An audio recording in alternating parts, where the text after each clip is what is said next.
Good afternoon, ladies and gentlemen. Welcome to GretnaBaseball.com. This is day 2 coverage of the Area 6 Class A Juniors Tournament. We're about to get started. Game 6 on your bracket. Game 5 was actually a bye, so Norfolk didn't have to come back to town. They're at home in the air conditioning. They get to play tomorrow. So Game 6 is going to pit Dinsdale Auto of Grand Island against Strategic Legacy Advisors of Columbus, the Columbus Red team. Columbus will be the home team, and leading off for Dinsdale Auto is number 6, the left fielder, Ace McInnes. McInnes sees the first pitch from the pitcher, Colin Fleer. Fleer, the lefty on the mound, misses outside with ball 1, and we're underway. Fleer from the full windup, the lefty, delivers to McInnes. Swing and fouled back into the backstop, strike 1. So 1-1 count to the left fielder, McInnes. McInnes had an excellent game yesterday out in the outfield against Baxter Auto. Made a couple of really great catches. And the third pitch is way inside, and as a matter of fact, it hits Ace McInnes. So he's going to end up taking his base hit by pitch. Brings up to bat number 4, the catcher, Dalton Veith. Veith steps in from the right side. Beginning of the game, this is the second batter. We're in a scoreless contest here, top of the first inning. As the leadoff batter was hit by the pitch.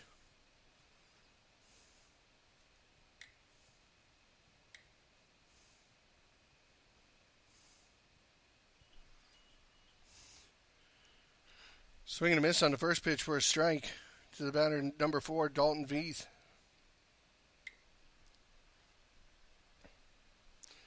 So McInnes over on first, Veith at the plate. Here's the 0-1 delivery from the pitcher, Fleer. Fastball misses outside for ball 1.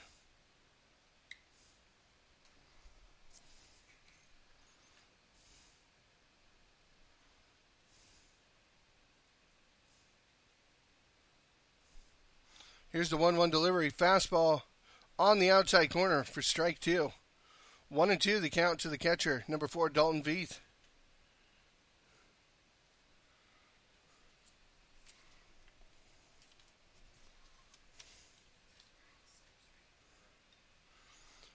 That's a ball that's hit to the first baseman. He makes the play. He's on his behind, and he throws over to first. The pitcher covers and makes the play.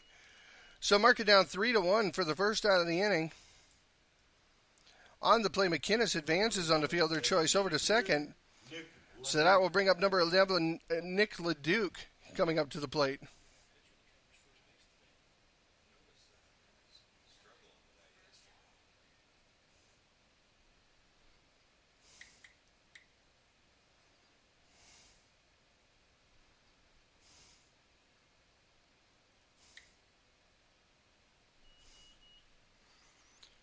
First pitch coming in, and LeDuc misses outside for ball 1.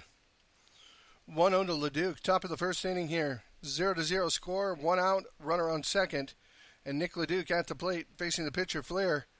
Here's the big, long, upstairs off-speed pitch from Fleer, and it misses outside and up. Evens up the count. Actually brings the count to 2-0. Fleer from the stretch position comes set and looks in at LeDuc. And he'll step off, regather himself. Something was bothering him. He didn't want to throw that pitch. He's reset on the mound.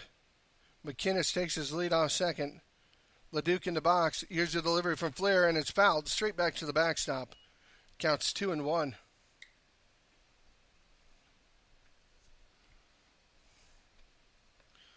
Warm day here in Gretna for as early in the day as it is. The wind is blowing out. Not too severe, but it's blowing straight out to left. Here's the 2-1 delivery from Flair to Leduc. Upstairs and in, 3-1 is the count.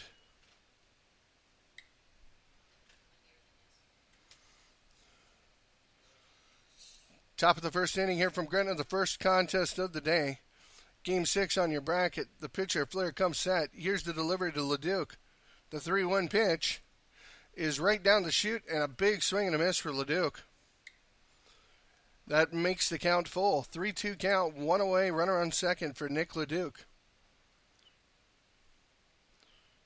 McInnes, who was hit by pitch and advanced to second on the fielder's choice, leads off. Flair looks in. Here's the full count delivery. Swing and a deep drive to left field. That ball is going back, way back, and it hits the warning track, bounces into the fence. McInnes is rounding third. He'll score easily, and Leduc coasts into second with an RBI double for Dinsdale. So Nick Leduc, the designated hitter, does the name of his position as he comes up with a big hit here in the top of the first inning to score the first run of the game for Dinsdale Auto.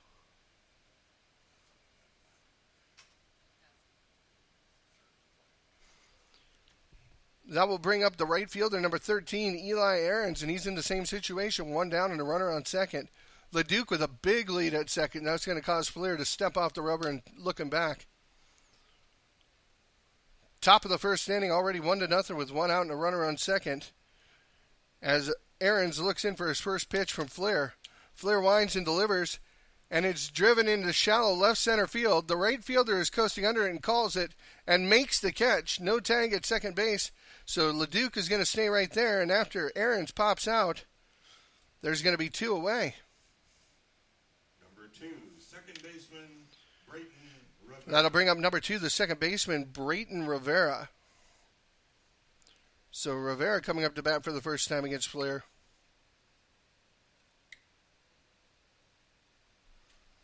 Rivera stepping in from the right side against the lefty Flair. Flair comes set, looks the runner back at second.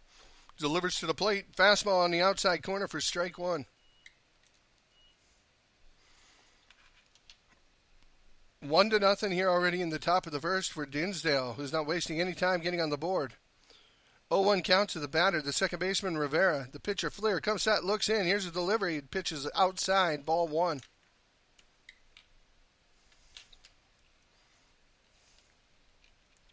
Very good crowd on hand for this time of day at 1 o'clock. Most of the stands down the third base line are full. At least one of the stands on the third base side is full.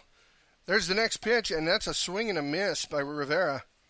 The count goes to 1-2. So Rivera looking to extend this top of the first inning for Dinsdale. Flair trying to get back in the dugout. He comes set. Looks back, the runner at second. Here's the delivery. And it's swing and pop foul. It's going to hit us right in the stand. Right in the roof in front of our scorebook keeper. Return those foul balls. Collect 50 cents. Courtesy of Speedy Mart and American National Bank. So the count will once again be 1-2 on the batter, second baseman Rivera. Flair from the stretch comes set. Looks in. Here's the pitch. And it's fouled off the end of the bat. Cue ball shot into foul territory. Actually stops halfway between first and home plate and foul territory. Hit it right off the end cap of the bat, so it had lots of spin on it, wasn't going anywhere. The count remains 1-2 as he fought off that pitch. Flair comes set again. Looks in. Here's the 1-2 delivery to Rivera. Fastball on the inside corner, and Rivera goes down looking to end the top of the first. So a big, big double by Nick Leduc drives in the leadoff batter, McInnes, who reached after being hit by pitch. And just like that, Dinsdale takes a 1-0 lead going into the bottom of the first inning. We'll be back after this message from our commercial sponsors. Thanks for listening on GretnaBaseball.com. Baseball fans, this broadcast of the Nebraska American Legion Area 6 Juniors Tournament is brought to you by our sponsors. One such sponsor is Kirsten Construction of Gretna, Nebraska, a full-service underground utility contractor, providing quality service to residential, industrial, and commercial clients in eastern Nebraska and western Iowa. They provide free estimates. Give them a call. Services include underground utilities, water and sewer line repairs, and snow removal. And Kirsten Precast concrete products include manholes, septic tanks, and special orders. Give Kirsten Construction a call at 402-332-4141, a proud sponsor of American Legion Baseball.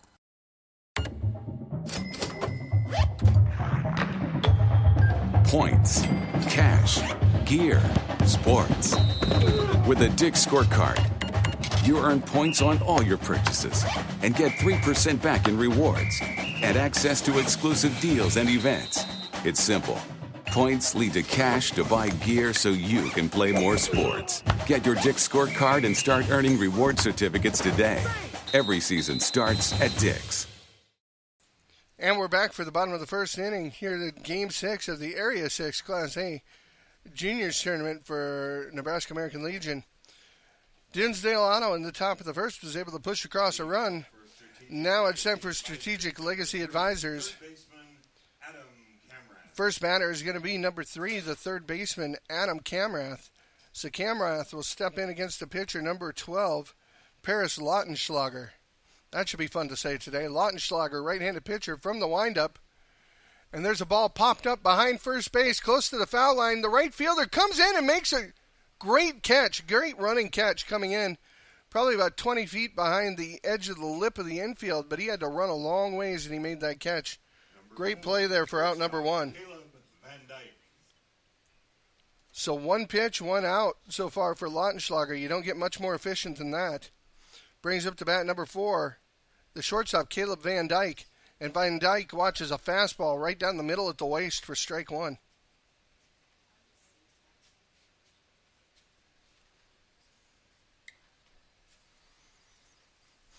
0-1 delivery. Fastball just off the outside corner. 1-1 is the count.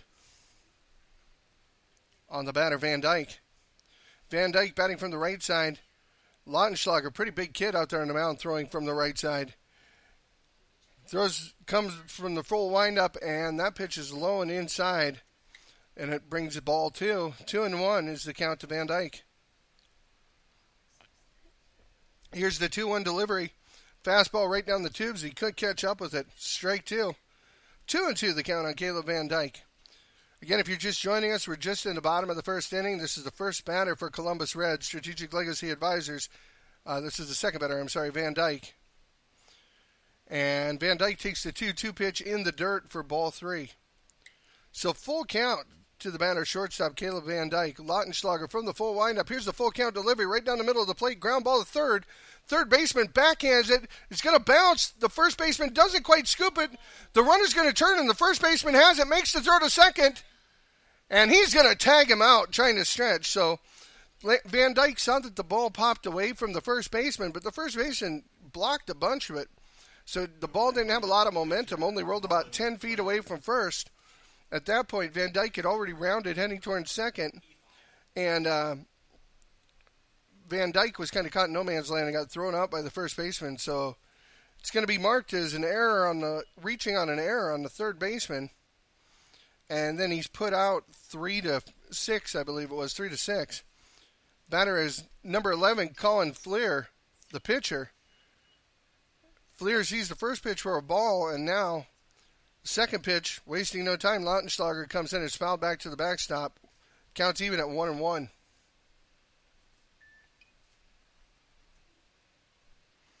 And that one's fouled out of play. 1-2. Return those foul balls. Collect 50 cents, courtesy of Speedy Mart and American National Bank.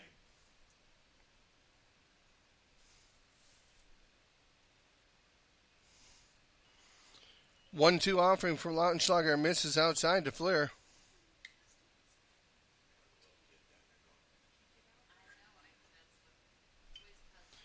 There's a hard drive. That's going to fall in front of the right fielder. Right fielder picks up and tries throwing to first and sails the first baseman. About 8 feet over the first baseman's head. He had no chance, but the catcher was backing it up.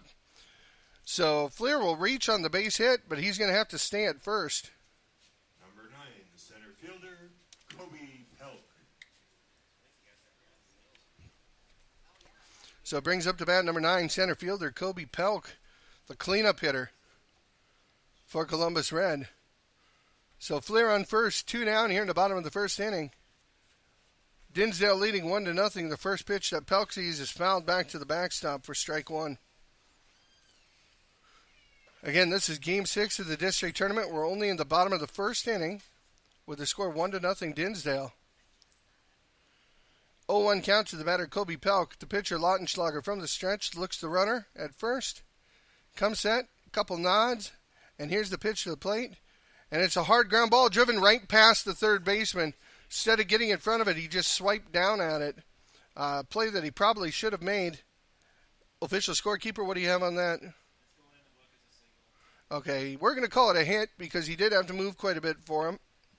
Number 6, catcher Justin Gaston. So that's going to go ahead and move Fleer over to second. Pelk reaches on the infield base hit. Brings up to bat the catcher, number 6, Justin Gaston. Columbus Red with 9 players in the dugout today, so nobody to sub in.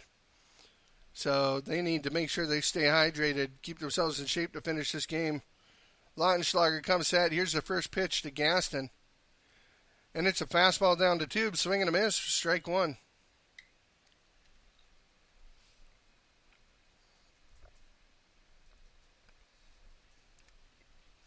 Columbus Red trying to get on the board here in the first inning with runners on first and second and 2 away. Here's the 0-1 delivery to Gaston. And that's a hard line drive, but it's going to be foul. He started it right over the top of third, but it was hooking, and it just hooked enough to be foul when it landed.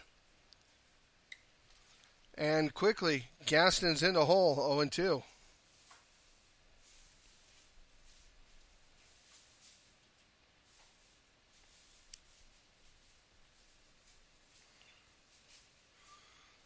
So 0-2 count to the catcher Gaston. Lautenschlager on the mound. Looks at the runner at second. Comes set. Back to the plate. Back to second. Back to the plate. Back to second. Here's the delivery. And there's a line drive into the gap in left center field. That's going to be down and past the center fielder. It's going to score 1 at least. As Van Dyke comes in to score, they're going to send him all the way around, and that's going to score Fleer as well. So that's a 2 RBI double for Justin Gaston. And we were talking about trying to get on the board here. Well, they definitely did that as they scored 2 runs.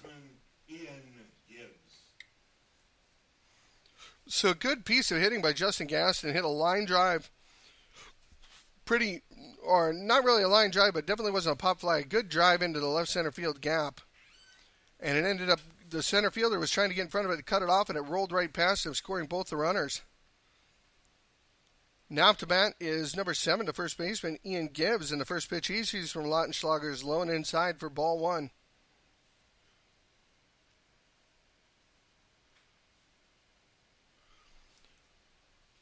Here's the next pitch, swing and a miss, strike 1.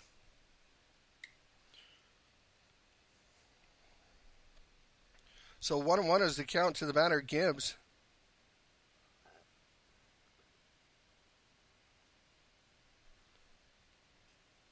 So Fleer and Pelk scored on the double by Gaston, making this score Columbus Reds 2, Dinsdale 1.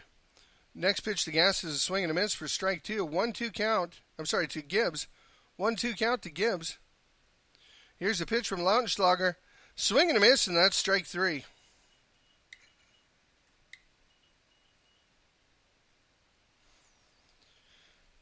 So Strategic Legacy Advisors, or Columbus Red, sees Dinsdale hang 1 run in the top of the first. Says, anything you can do, I can do better. They hang 2 runs of their own. And going into the top of the second inning, your score from Gretna, Dinsdale on a 1, Strategic Legacy Advisors 2. We'll be back with the top of the second inning in just a few moments. Thanks for listening on GretnaBaseball.com.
And welcome back to Gretna. We're here for the top of the second inning. Fleer's known as warm-up pitches. The catcher throws down to second. And we're ready to get started with the second inning of play. Current score going into the top of the second here is Dinsdale out of Grand Island 1. Strategic Legacy Advisors, or Columbus Red, has 2. And Columbus is in the field as Dinsdale brings up number 19, first baseman Mitchell Gardner. Here's the pitch from Fleer. It's a hard drive towards the shortstop, bouncing ball. He bobbles it, fires over to first, and it's not in time. That's an error on the shortstop, as if he doesn't bobble that, he probably has him by a step.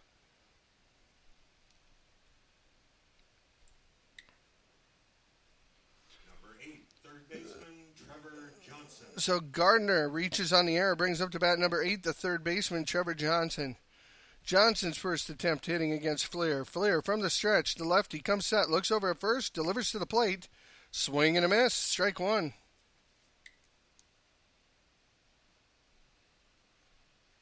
So Johnson batting from the right side against the lefty Fleer. Fleer from the stretch comes set. Here's the delivery to the plate. Fastball outside, got him fishing for it though. Swing and a miss, strike two. 0-2, the count on the batter, number 8, Trevor Johnson. Fleer comes set, looks at the runner at first. Here's the 0-2 delivery to the plate. Way inside, and Johnson has to hurdle that one as it was at his feet.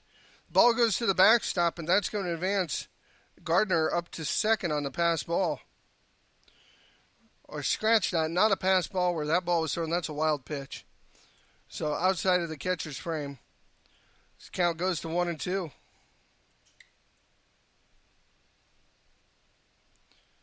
Your batter, the third baseman, Johnson. Gardner on second base. Here's the 1-2 delivery, and it misses upstairs and out for ball two. So Gardner, who reached on the air, now is advanced over to second on the wild pitch. He stands at second with no outs, with Johnson at the plate with a 2-2 count. Fleer comes set, looks into the plate. Here's the 2-2 delivery. Fastball that's hit hard towards first base. Nice backhanded play by the first baseman, and he'll take it himself. The ball was hit just inside the foul line, and the first baseman over there, who's also a left-hander, had to make a nice backhanded play diving to his left. He picked it up and made a great play over there. So mark that as 3 unassisted. On the play, Mitchell Gardner is going to advance up to third, and it brings up to bat the shortstop, Colby Hayes. Hayes batting from the right side sees the first pitch from Fleer on the inside corner for strike one. Tailing fastball on the inside corner kind of got him there. One down and a runner on third here in the top of the second inning. Dinsdale trailing 1-2 with Hayes at the plate, facing an 0-1 count. Here's the pitch from Fleer. That ball's in the dirt, but it's scooped nicely on the backhand scoop by the catcher. Brings the count to 1-1. Definitely a hot day out there. Hayes, 1-1 count. Fleer comes set and looks in. Here's the 1-1 pitch. Swing and a miss. Strike two.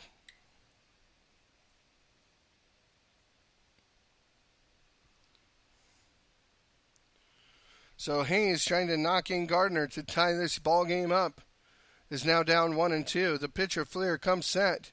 Here's the delivery to the plate, and it's fouled out of play on the right side, outside of the complex into the track throwing area. Return those foul balls. Collect 50 cents, courtesy of Speedy I'd like to take this time to thank our sponsors for Return Foul Balls, Speedy Mart and American National Bank of Gretna, for offering the 50-cent bounty for those return foul balls. Really appreciate it. Helps keep the game moving along. Fleer comes set. Here's the 1-2 pitch. And that one bounces up to the catcher. 2-2. Just in the top of the second inning here with the score Dinsdale 1. Legacy Advisors 2. Here's the pitch from Fleer. The 2-2 delivery is way inside to Hayes, and the count goes full. So full count to the shortstop Hayes. Gardner standing over at third with one down here in the bottom of the second inning. Fleer, the lefty from the stretch, comes set. Looks in. Here's the full count delivery. And that one's inside. And Hayes is going to reach on the walk. center fielder Jack Friesen. So that puts runners on the corners for the 9-hole hitter, number 9, center fielder Jack Friesen, his first time facing Fleer. He steps in from the right side with runners on the corners. Looks at the runner at first. Here's the delivery to the plate. It's a fastball that stays out and up for ball 1.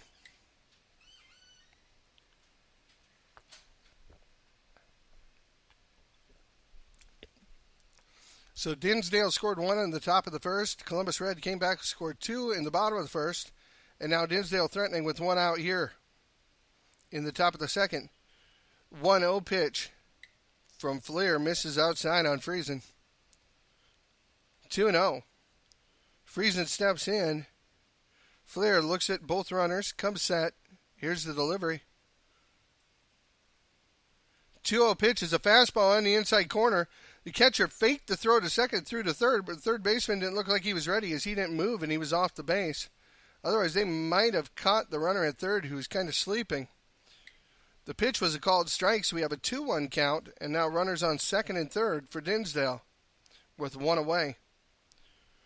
Friesen sees the 2-1 pitch, and it's a hard line drive that goes right under the shortstop's glove. He tried to catch it in the air, and it short-hopped him. The throw to third is going to bounce up, get away from the third baseman, but it actually hit the runner. So it's going to be Hayes who advanced to third on the line drive that eluded the shortstop. Gardner's going to come around to score. And Friesen on the play is going to advance all the way to second. Is that a hit or an error, scorekeeper? We're going to mark that as E6 since it could have been a catch, and he just misjudged the ball.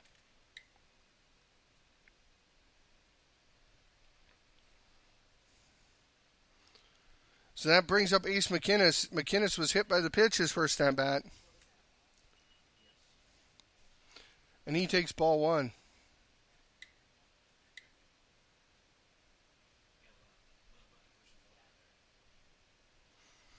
So tie ball game 2-2 with Dinsdale up to bat. 1-0 pitch is fouled over the backstop and out of play for strike 1. So we're in the top of the second inning here. Dinsdale has tied it back up, so the score is 2 Dinsdale, 2 for Columbus Red. And Dinsdale still threatening with 1 down and runners on second and third. Here's the pitch to McInnes, hard ground ball to third baseman. The runner's going to score on the play. The throw over to first is in time. And so McInnes is going to ground out, but it's a productive ground out as it scores a run.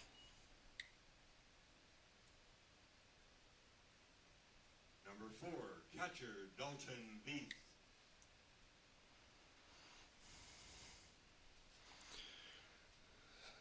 So mark that one 5-3 in your books for the second out of the inning. But as I said, it brought Hayes in the score. Now Dinsdale is ahead, 3-2. Brings up to bat Dalton Veith. Dalton Veith last time grounded out to the first baseman who flipped to the pitcher covering. His second time through the order facing Fleer, and he takes the first pitch for a strike. Here's the 0-1 delivery from Fleer. And that one's way high. The catcher had to leave his feet to go up in the air to catch that one.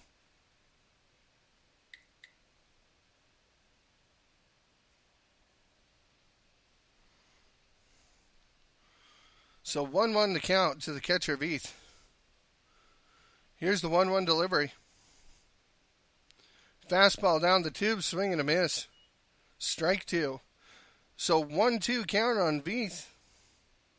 Here in the bottom of the top of the second inning from Gretna. Fleer comes set, looks into his catcher. Here's the 1-2 delivery. Swing and a miss, strike 3, and that ends the inning.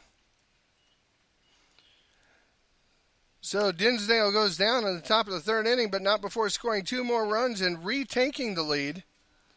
So at this point, we have quite the back and forth ball game. 2 runs on no hits and 2 errors. All right, folks, we got to take a little break because I'm going to be away from the radio for a little bit. I will be back with you as soon as possible. Going into the bottom of the second inning, our score is 3-2. Thanks for listening on GretnaBaseball.com.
And welcome back to Gretna. Here in the bottom of the second inning, as Columbus Red is up to bat, and it brings up number 14, left fielder Trenton Mead. Mead takes the first pitch inside for a ball.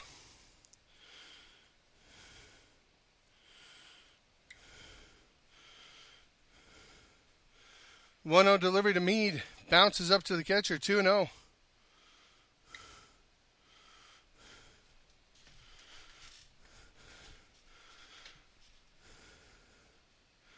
Here's the 2-0 pitch from Lautenschlager to Mead. Fastball on the outside corner for strike one. Bottom of the second inning with Dinsdale Auto leading Strategic Legacy Advisors 3-2 here in the bottom of the second. Pitch is outside and into dirt. Ball 3 to the left fielder, Trenton Mead. So Columbus Red, or Strategic Legacy Advisors, up to bat, trying to get back into this game and tie it back up. Fastball misses outside, and that's going to be ball 4. So Mead's going to start the inning by drawing a walk.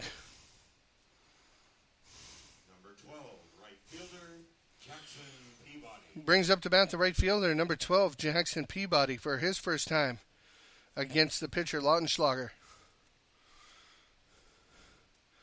Peabody steps into the box. Lautenschlager looks back the runner at first. Comes set, and here's the first pitch. Fastball is a swing and a miss. Strike one on Peabody.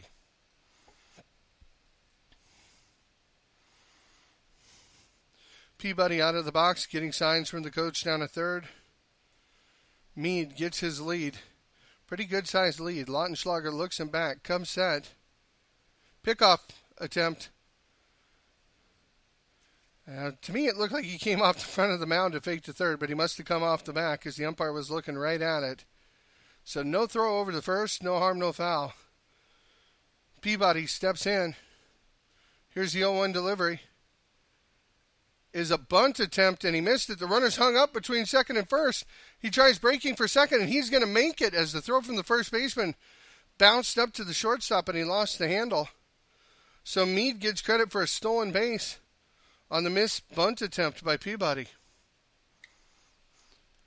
So it wasn't exactly what the coach drew up, but it's the same net result. So that runner's over at second, but Peabody's still up at the plate with an 0-2 count. Lautenschlager comes set. Here's the 0-2 delivery. It's fastball just off the outside corner for ball one. Really close. That's one, if it would have went either way, I wouldn't have been surprised. 1-2 count to the right fielder, Peabody. Here's the delivery from Lautenschlager. Called foul ball, as he just got enough of it to deflect it and tip off the catcher's glove, roll all the way to the backstop. So 1-2 remains the count on the batter, Peabody. Mead standing at second. The pitcher, Lautenschlager, the right-hander, against the right-hander, Peabody. Here's the 1-2 pitch.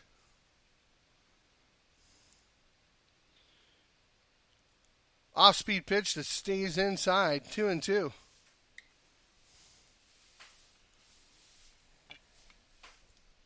So Strategic Legacy Advisors trying to get right back into this ball game again with the runner in scoring position and no outs. Fastball on the inside corner. That's a swing and a miss by Peabody. And Peabody goes down on strikes for the first out of the bottom of the second. Brings up the bat for his first at bat, number 21, the second baseman, Mason Wemhoff. So Wemhoff comes up to the plate. Pickoff attempt back to second, and Mead dives in there just safe, just ahead of the tag.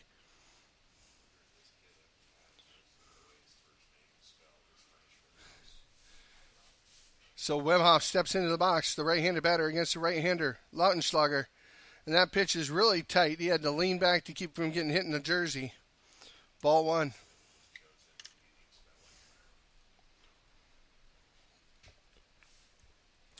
1-0 count on the batter, Wemhoff. Here's the pitch from Lautenschlager. That's a fastball on the inside corner for strike one. Evens the count at 1 apiece. Bottom of the second inning here from Gretna. Dinsdale out of Grand Island leading 3-2 over Strategic Legacy Advisors of Columbus. 1-1 pitch is fouled back over the backstop, out of play. Return those foul balls. And the count goes to 1-2 on the batter, number 21, Mason Wemhoff. National Bank. One down, runner on second. Wemhoff steps in. Lautenschlager looks to his catcher. Here's the 1-2 delivery. And it hit him.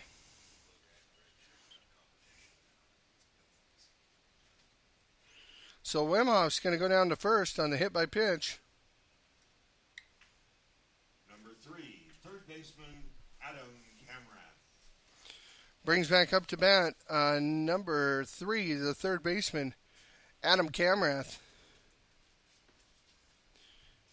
He flew out to the right fielder his first at bat on a good play by the right fielder, charging in and making the catch just behind first. He gets his second shot against Lautenschlager with runners on first and second and one down. Here's the pitch. Fastball on the outside corner for strike one.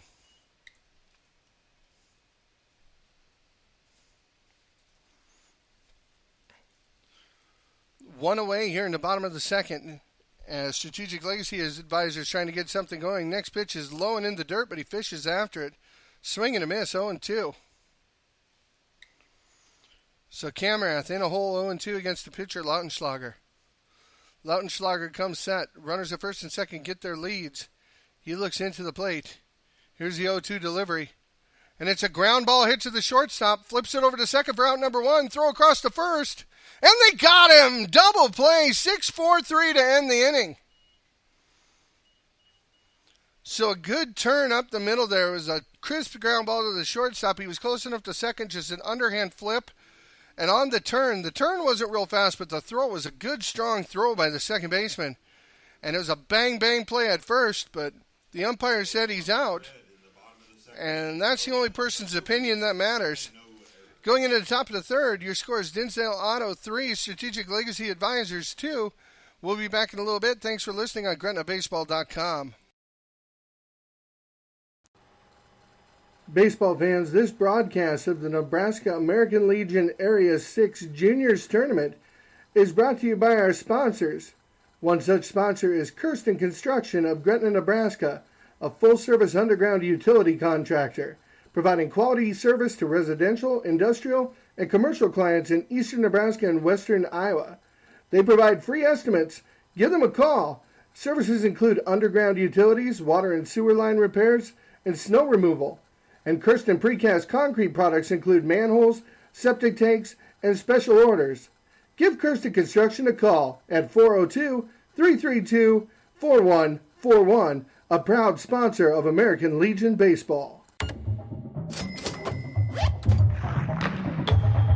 Points, cash, gear, sports. With a Dick's Scorecard, you earn points on all your purchases and get 3% back in rewards and access to exclusive deals and events. It's simple. Points lead to cash to buy gear so you can play more sports. Get your Dick's Scorecard and start earning reward certificates today. Every season starts at Dick's.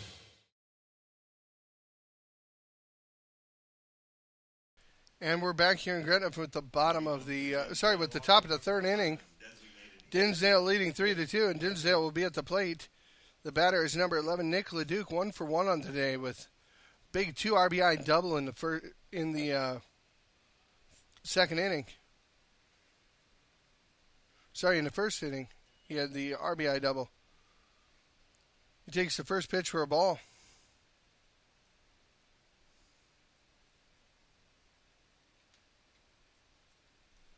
Here's the 1-0 delivery to him. And it's fouled out of play back behind the backstop on the right side. 1-1 the count to Leduc. So Leduc, as I said, 1 for 1 on the day with an RBI double in the first. Here's the 1-1 delivery from Fleer. Fastball misses upstairs, ball 2.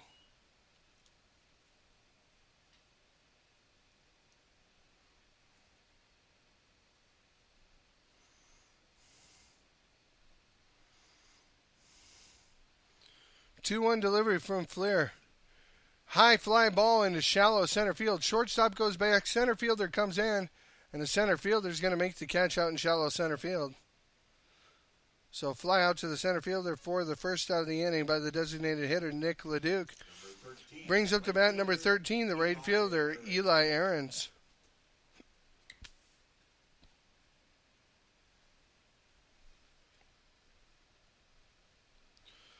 So Ahrens batting from the right side, and last time he flew out to left field on a hit to the gap, but it kind of hung up on him. It was hit to the left center field gap, it hung up.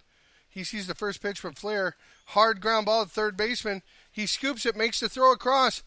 Great throw and great stretch over at first as they get him by a step. Great throw as he was kind of behind third base when he picked up that ball. He fired it across the diamond, and it was a little bit low, but the first baseman over there made a great stretch, almost doing the splits to stretch out to that ball, and picked it up right off the ground for out number 2. Brings up to bat number 2, the second baseman, Brayton Rivera, and Rivera takes the first pitch for a strike.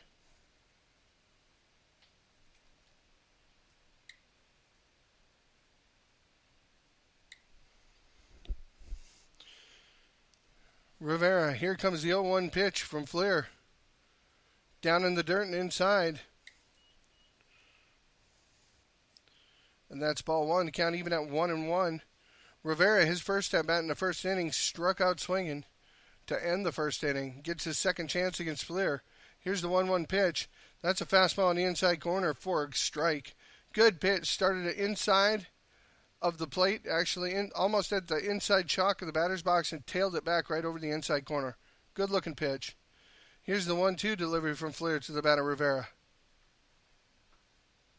That one stays outside and upstairs, 2-2.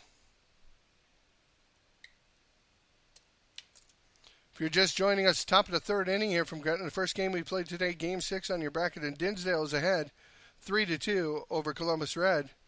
Flair, the pitcher, fires inside swing, fought it off the handle back to the backstop for a foul ball. 2-2.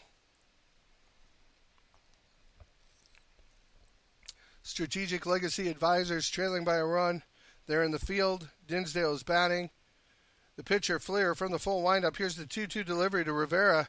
Way outside. Almost missed the left-hander's batter's box. It was so far outside. Lucky the catcher could even get a piece of the glove on that one. And the count goes full to Rivera. 2 down here in the top of the third inning. And here's the full count pitch coming from Flair, the left-hander. Inside corner, called strike 3, looking. So for the second time today, Rivera goes down on strikes, this time looking. And Flair retires the side, 1-2-3 in the top of the third inning. Your score going into the bottom of the third still remains Dinsdale Auto 3. Strategic Legacy Advisors are Columbus Red 2. Columbus will get its chance to bat in the bottom of the third inning when we're back from these messages. Thanks again for listening on GretnaBaseball.com.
Back from Gretna for the bottom of the third inning. Strategic Legacy Advisors up to bat and trailing Dinsdale 3-2 in the bottom of the third. First batter is going to be number 4, the shortstop, Caleb Van Dyke, and he sees the first pitch from Lautenschlager low and outside for ball 1. 1-0 count as we're just starting the bottom of the third. Here's the 1-0 delivery. It's a fastball right on the outside corner. Even up that count at 1-1. Lautenschlager, the big right-hander from the full windup, delivers to Van Dyke, and that one's fouled out of play. Going to be over the grandstands there on the right-hand side of the first base line. Count is now 1-2 to the batter, Caleb Van Dyke. Van Dyke, in the first inning, actually reached first on an error, but he rounded a little hard, and he got hung up and gunned out by the first baseman trying to advance to second. 1-2 pitch is outside. 2-2 is your count. To the batter, Caleb Van Dyke. Lautenschlager delivers. Fastball stays a little upstairs on the outside corner for ball 3. Count goes full on Van Dyke. Here's the full count delivery from Lautenschlager. Fastball that bounces up all the way to the backstop, so Van Dyke's going to walk. He's going to hustle down to first, but he'll just stay put right there. Catcher throws back to the pitcher. Almost sailed the pitcher on the mound there.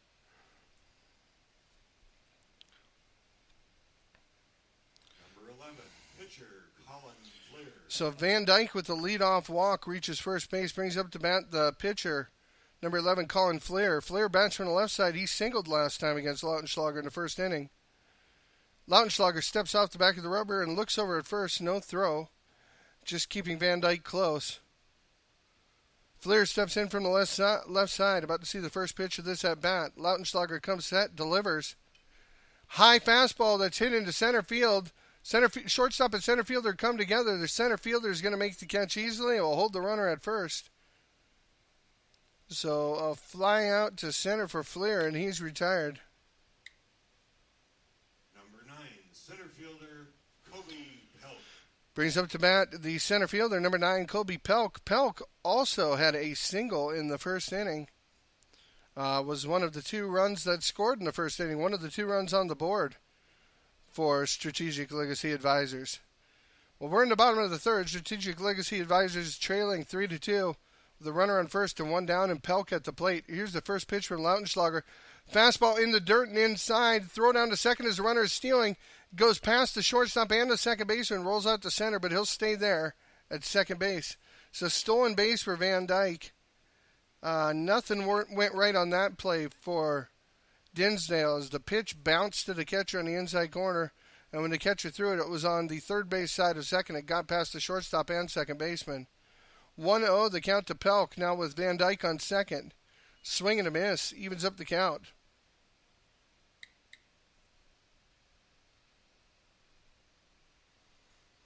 One count on Pelk with Van Dyke standing on second and 1 down. Lautenschlager looks in. Here's the delivery. High fastball is just tomahawked at up at the plate, and he fouled it out of play on the right-hand side. 1-2 is the count to Pelk.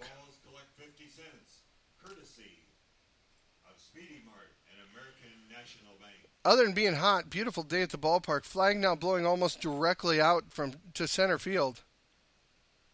Here's the 1-2 delivery from Lautenschlager to Pelk, and that's way inside. He has to lean back out of the way to keep from being hit. 2-2 the count on Pelk. So Van Dyke, who started off the inning with a walk, now standing on second base, taking a big lead. Here's a pickoff attempt, and it gets away from the shortstop and pops out towards left center field. Quits rolling just past the lip of the infield, though, so the runner's going to stay put. And it looks like Van Dyke is out there at second, and Van Dyke's trying to flash signals to his batter. 2-2 pitch is fouled straight back into the backstop. So the count will remain 2-2. It's kind of one of those baseball no-nos. Like if you can get away with it, you want to help your teammate by letting them know what's coming, but if another team catches you.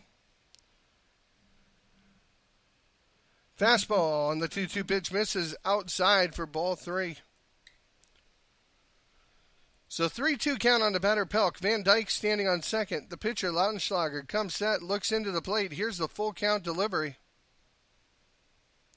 Fastball in the dirt and outside. The catcher blocks it up, so the runner's going to stay at second, but Pelk's going to go down to first on the walk.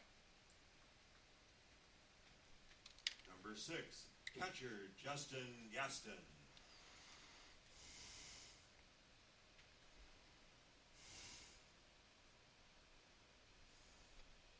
Brings up to bat the batter Justin Gaston. Gaston in the first inning had the big 2 RBI double to put the 2 runs that the Legacy Advisors have on the board. He sees the first pitch on the outside corner fastball for strike 1. Van Dyke on second, Pelk on first, Gaston at the plate. 1 for 1 on the day. Here's the 0-1 pitch to him. That one's called outside corner as well. Fastball outside corner for strike 2. Big outside corner here for Lautenschlager. Here's the 0-2 count. It's a hard line drive that's going to get past the first baseman. Runners are going to advance 1 base, and he throws across the diamond from right field over to third. A short hop. That was almost an error waiting to happen. Gaston's going to get the base hit, making him 2 for 2 on the day. But the right fielder got to that ball very quickly. First baseman in. So each runner's only going to advance 1 base, but now we're talking bases loaded for the left fielder, for the first baseman, Ian Gibbs. And Gibbs takes the first pitch for a strike. Gibbs in the first inning struck out to end the first inning. This is his second at bat against Lautenschlager. Gibbs batting from the left side. Down 0-1. Takes his signs. Lautenschlager is thrown from the full windup. The runner's breaking to the plate. Suicide squeeze attempt. And he didn't get the bunt down. He bunted it back to the backstop. Nice to see a suicide squeeze, though. It's been a while since I've seen a team do that. If he gets that bunt down anywhere in fair territory, that run scores because he was going from the full windup. That's going to change his mind out there. Lautenschlager now going from the stretch. Comes set, bases loaded, 0-2 count to Gibbs. And here's the delivery. Ball bounces up to the plate, 1-2.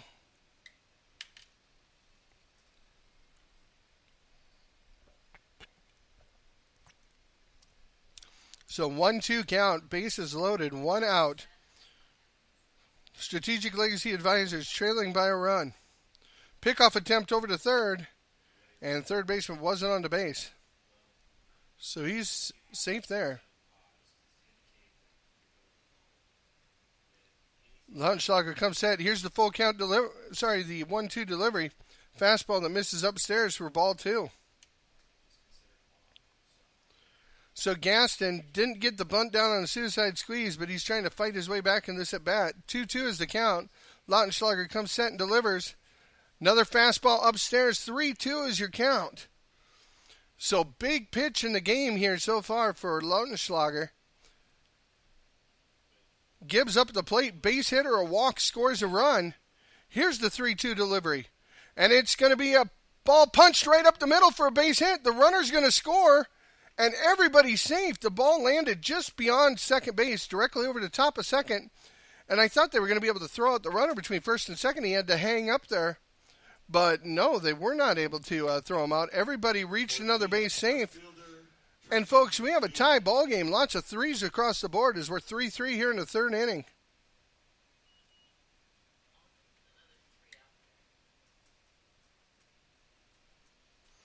So Gibbs gets credit for an RBI single there.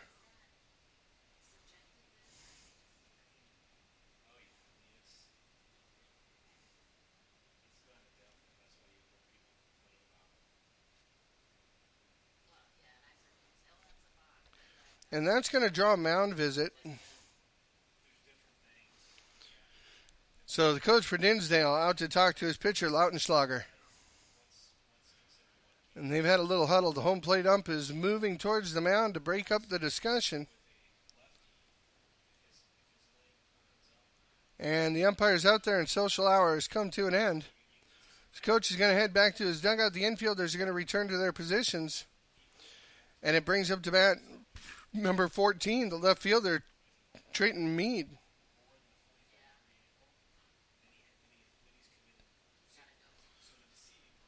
Trayton, in his first at-bat in the second inning, walked. And now if he does that with bases loaded, he'll give his team the lead. Here's the 0-0 delivery to him. Swing and a miss, strike 1. Pitch that was upstairs, he kind of went after it. And Lautenschlager gets a little help. 0-1 is the count to Meade. Here's the 0-1 delivery. Fastball that misses just low. 1-1. We're sitting upstairs here behind home plate, but at an angle, looking down at the plate. So sometimes it's hard to tell where that ball comes across the plate, especially in a low half. Bunt attempt, and it's a suicide squeeze. And he gets tagged out, coming from third to home. All the runners are going to advance one base, but Pelk is put out at the plate. The catcher, unassisted, tags him out. Gaston moves up to third. Gibbs to second base. And now there's 2 down on the failed bunt attempt by Meade. Meade chops one hard to the third baseman, throw across the diamond. They have him easily. And that will end the third inning. But ladies and gentlemen, 1 run came across in the bottom of the third for Strategic Legacy Advisors. Going into the 4th inning of play, we're tied here in Gretna in an elimination game in Area 6 play. Dinsdale Auto 3, Strategic Legacy Advisors 3. We'll be back with the 4th inning in just a few moments. Thanks for listening on GretnaBaseball.com.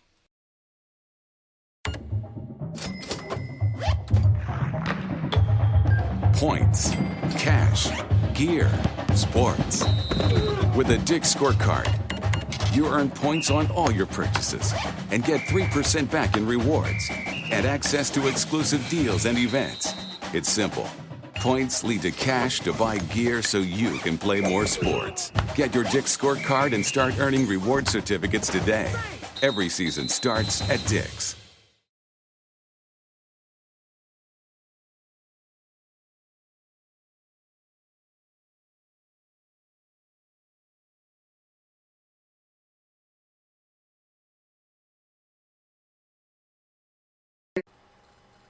Baseball fans, this broadcast of the Nebraska American Legion Area 6 Juniors Tournament is brought to you by our sponsors.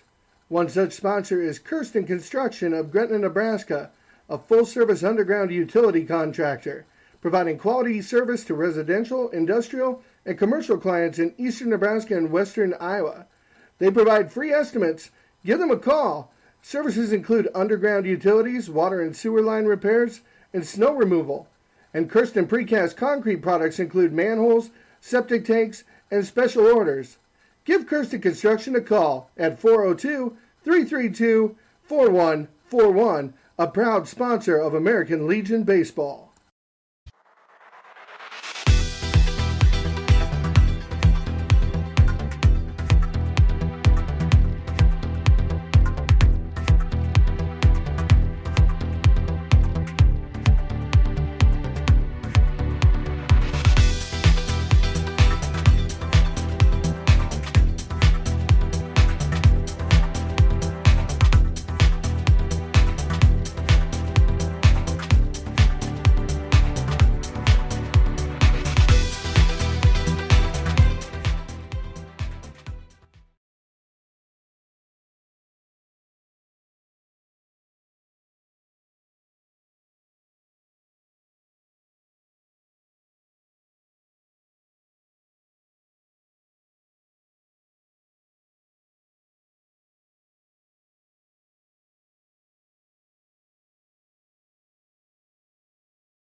Sorry about that, folks. Forgot to take the microphone off of mute, and we have already missed one batter here in the top of the 4th.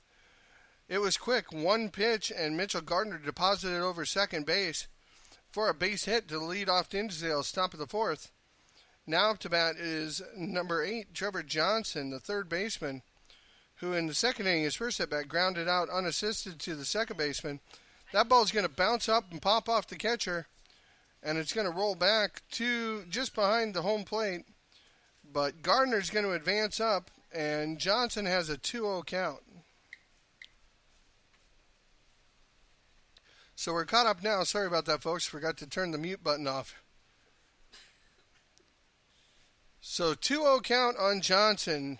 Runner on second. Here's the pitch. Johnson hits it up to center field. The center fielder has a beat on it. He goes back. He makes the catch. There'll be no tag. The runner will hold at second. So that's a fly out to center for Johnson for the first out of the inning. Number 1, shortstop, Colby Hayes. Brings up to bat the shortstop, number 1, Colby Hayes. Hayes, in his first at bat in the second inning, walked and came around to score. One of the 3 runs scored for Dinsdale. He faces Fleer for the second time. Here's the 0-0 delivery. Hard ground ball right at the second baseman. He bobbles it, picks it up, throws over to first, and makes the play. So, well hit ball. It looked like it was right in the second baseman's glove, but it popped right back out. He kept his cool, kept his head down, and made the play over at first for the second out. Now on the play, Gardner advances over to third base, and now with 2 down, they do have a runner standing over on third. And Jack Friesen's up to the plate, who reached on an error by the shortstop, his first at bat. He sees the first pitch from Fleer in there for a strike. 0-1.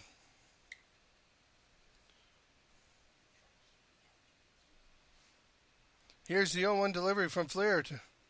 That one's in. Oh, I thought it was actually in the dirt, but it looks like I was fooled by the glove going down. Pitch is on the inside corner, and it's called a strike, so the count goes to 0-2 on Friesen. And Fleer 1 strike away from getting out without any damage. Here's the 0-2 pitch. That one definitely bounced up to the catcher. Count goes to 1-2. So Mitchell, who started off the inning with a bloop base hit over second, now standing on third. Friesen at the plate, the 9-hole batter. Reached in the second inning on an error on the shortstop. And trying to drive in Mitchell from third here with 2 down in the top of fourth. Here's the 1-2 delivery. Had to duck to get out of that way. He was headhunting by Fleer. 2-2 is the count. So when I say headhunting, folks, don't want anybody to misinterpret that. He didn't throw at him intentionally. It just got away from him. But if he wouldn't have ducked, it would have hit him right in the noggin. 2-2. Here's the 2-2 delivery. Ooh! Foul ball right directly back into the umpire's mask. Now, it looks like the umpire's okay. He's not ducked down, not asking for any time, but that was a shot. Good fastball down the middle. It came right over the top of the catcher's shoulder and caught the umpire square in the face mask. So, glad that he's okay. And it looks like they're checking on him from the third base bench, and he shook his head, yes, he's okay. 2-2 the count on the center fielder, Friesen. Fleer comes set. Here's the delivery. 2-2 count is popped up in the air, back over the backstop, bounces on the sidewalk in front of us, hits the press box right beside me. There's all sorts of action going on here at the complex in Gretna. Speaking of which, ladies and gentlemen, we're glad you're listening to us on GretnaBaseball.com, but if you don't have anything better to do on a Saturday, there's some great baseball action here at the field in Gretna. 2-2 pitch, swing and a miss for strike 3. Friesen goes down on strikes, and Fleer gets out of the inning without any damage.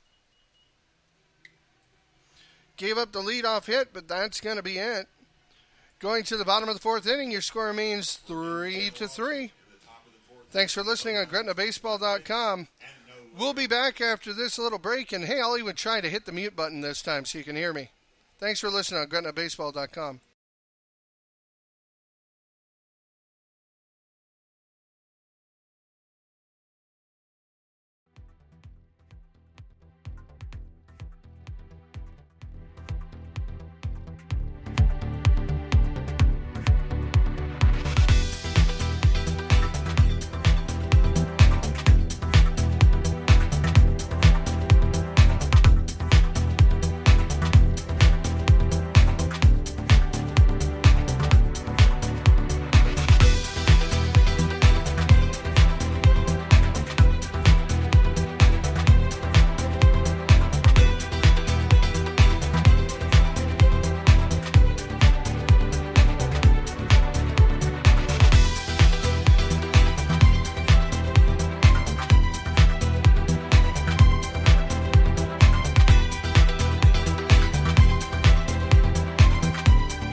And we're back for the bottom of the third, and I even turned off the mute button this time, so I know you can hear me.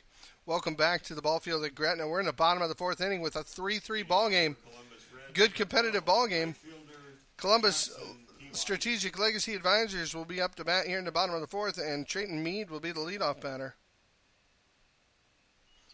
Or excuse me, number 12, Jackson Peabody will be the leadoff batter.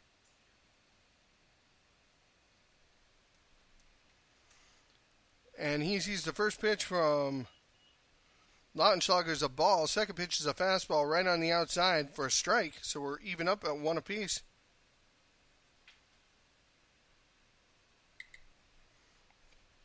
One and one pitch, another fastball on the outside corner. Strike two to Peabody.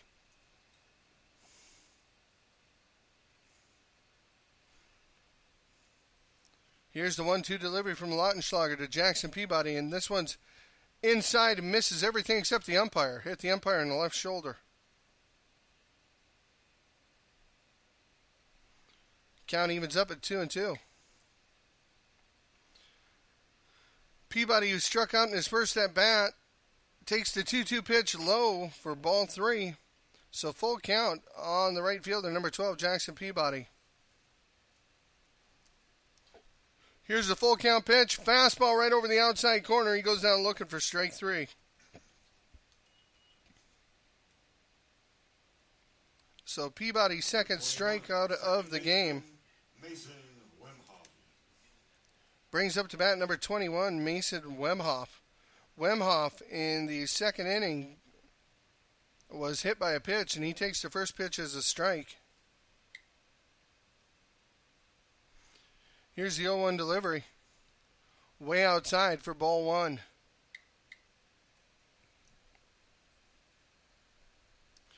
So 1-1 pitch to Mason Wemhoff here in the bottom of the fourth inning.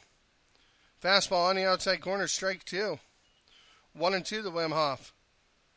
Those of you just joining us, Dinsdale Auto Grand Island with three, Strategic Legacy Advisors with three, and they're at the plate. And their batter, Wemhoff, just takes strike three right down the middle of the plate and didn't move the bat. So he'll go down on strikes as well. So that's two strikeouts this inning for Lautenschlager. Third baseman, Adam Camrath.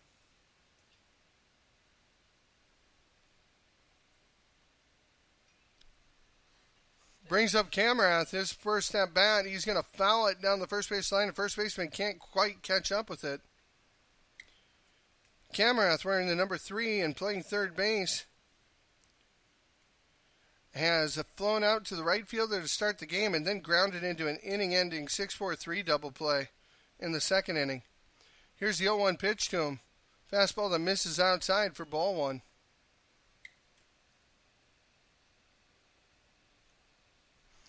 So 1-0 count to Camrath here in the bottom of the fourth. Pitch is down in the dirt. 2-1 count to the batter Camrath. After that pitch, down in the dirt right by the catcher.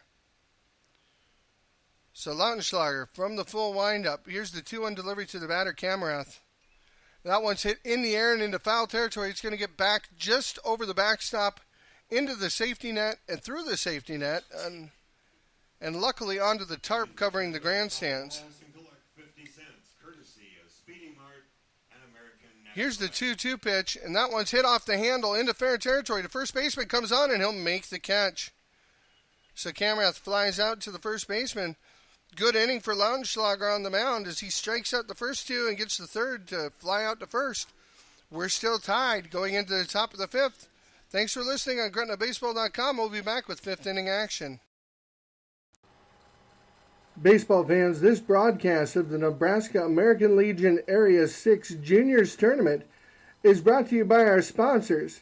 One such sponsor is Kirsten Construction of Gretna, Nebraska, a full-service underground utility contractor, providing quality service to residential, industrial, and commercial clients in eastern Nebraska and western Iowa. They provide free estimates. Give them a call. Services include underground utilities, water and sewer line repairs, and snow removal. And Kirsten Precast Concrete products include manholes, septic tanks, and special orders. Give Kirsten Construction a call at 402-332-4141, a proud sponsor of American Legion Baseball. Points, cash, gear, sports. With a Dick's Scorecard, you earn points on all your purchases and get 3% back in rewards and access to exclusive deals and events. It's simple. Points lead to cash to buy gear so you can play more sports. Get your Dick's Scorecard and start earning reward certificates today. Every season starts at Dick's.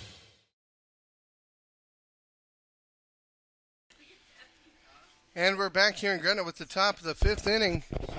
Thanks for listening to us on GretnaBaseball.com. We're darn glad to have you. Area 6 tournament actions. This is Game 6 on the bracket. And we've got a good one going with Dinsdale Auto tied with Strategic Legacy Advisors out of Columbus. And up to bat for Dinsdale is the left fielder, Ace McInnes. McInnes was hit by a pitch and grounded out to third in the second inning. He hits this ball into shallow center field, and it's going to fall in front of the center fielder. So McInnes with a leadoff hit to start out the top of the fifth inning. Number 4, catcher Dalton Beath.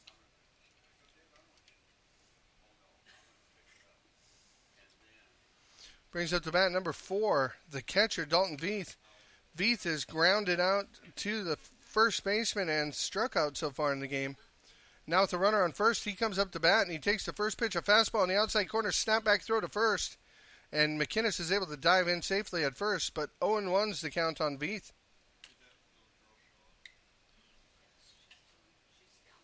Beath batting from the right side against the left-handed pitcher, Fleer. Fleer checks the runner at first. Comes set. Here's the 0-1 delivery to the plate, and it's a swing and a miss on an outside fastball. Runner takes off for second, throws down, and it's right on the money. And McInnes is drilled by the catcher trying to steal second. Mark that down to the 6 on just an absolutely perfect throw. Perfect throw by the catcher. And McInnes is in a hole, 0-2, now with one down. Sorry, Veith is in the hole. McInnes is the one who was thrown out. 0-2 pitch to Veith is inside for ball 1.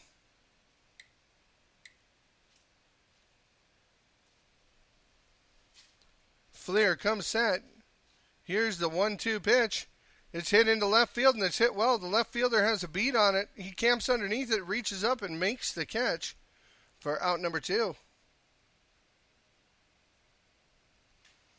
So after a game that began with the teams trading runs back and forth, since we've been tied up in the third, it's been a whole bunch of defense.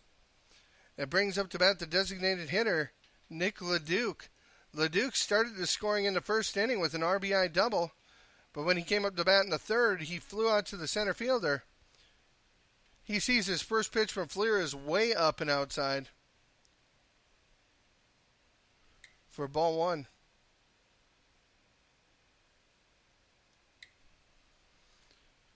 Fleer back into the full windup with nobody on base at 2 down. Here's the 1-0 delivery to the batter, LeDuc, and that's a swing and a miss for strike 1.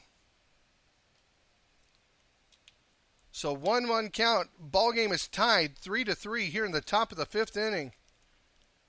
Fleer with a 1-1 count on the batter, LeDuc, from the full windup. Here's the 1-1 delivery to the plate. Swing and a miss on a high fastball, strike 2.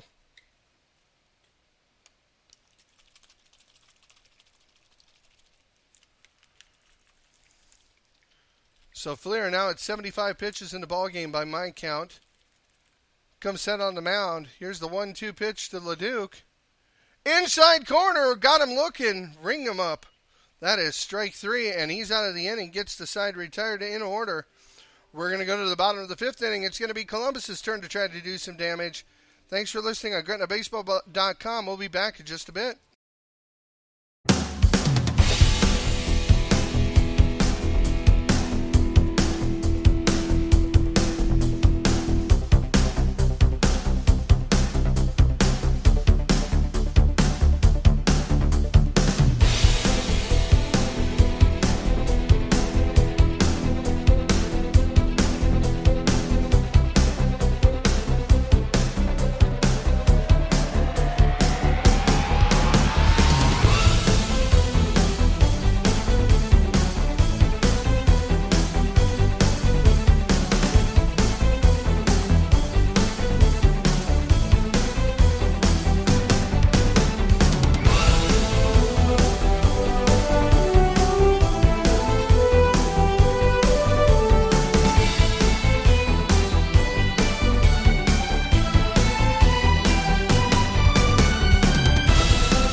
welcome back for the bottom of the fifth inning here in Gretna, tied at 3 apiece.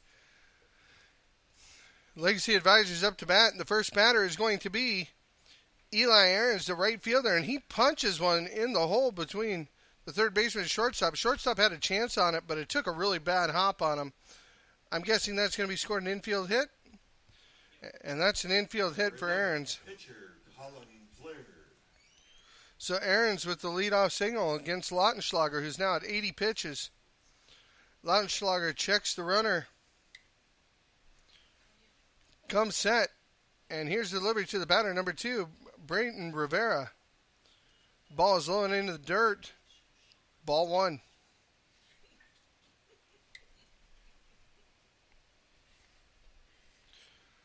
So Aarons standing on first after the leadoff single. Rivera at the plate with the count 1-0. Lautenschlager, the pitcher, comes set and delivers. Hard ground ball down the first base line, but it's fielded in foul territory. So it bounced 4 or 5 times right on the chalk of the first base line, but the last hop jumped to the right. When the first baseman's glove touched it, the ball was over foul territory. Excellent call by our umpiring crew, which, by the way, we've had some excellent umpiring for the most part for this district tournament. So a big shout out to Sean Johnson and his crew, as they've done an excellent job for us. 1-1 pitch is outside and in the dirt. That's ball 2. So bottom of the fifth inning here from Gretna. This is Game 6 of the Area 6 tournament. And as I said, we're tied at 3 apiece. Columbus is trying to put one on the board, though, with the runner on first. And the runner's going to take off at steal. It's a swing and a miss at the plate, and the throw is right on the money. That's 2 good throws back-to-back by the catchers from both teams that have been right on top of the base. The runner had a great jump and everything, but Aarons gets shot down by the catcher to the 6. And here's the 2-2 pitch. I am on the Grand Islander lineup. Wow, I've messed this up. All right, let's try to get this straightened out. Number 9, center fielder Kobe Pelk.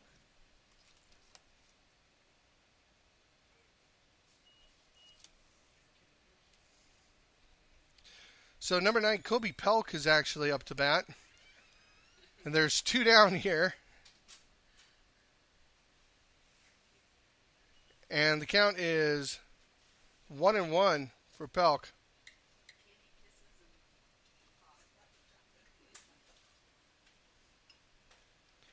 Pelk hits one deep into the gap in right center field. Nobody's going to get to that one. He rounds first hard. The right fielder already has it. Makes a strong throw to the cutoff man, and the cutoff man doesn't even attempt to throw to second. And Pelk is in with a double.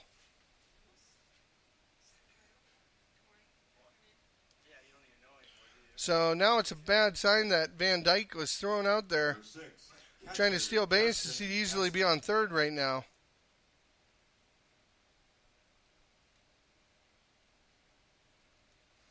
The batter is number 6, the catcher, Justin Gaston. Gaston with Colin Flair standing on second base.